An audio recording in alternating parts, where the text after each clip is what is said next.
south swell and west swell.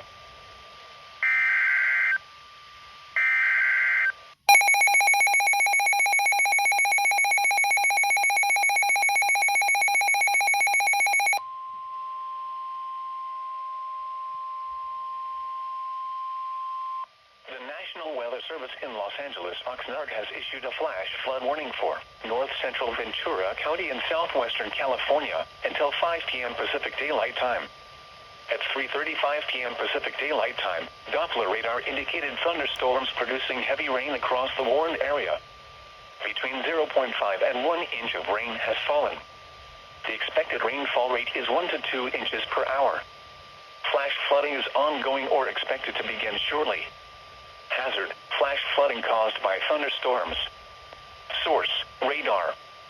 Impact: flash flooding of small creeks and streams, highways, streets and low water crossings, as well as other poor drainage and low-lying areas. Some locations that will experience flash flooding include western Lockwood Valley Road. Turn around, don't drown when encountering flooded roads. Most flood deaths occur in vehicles.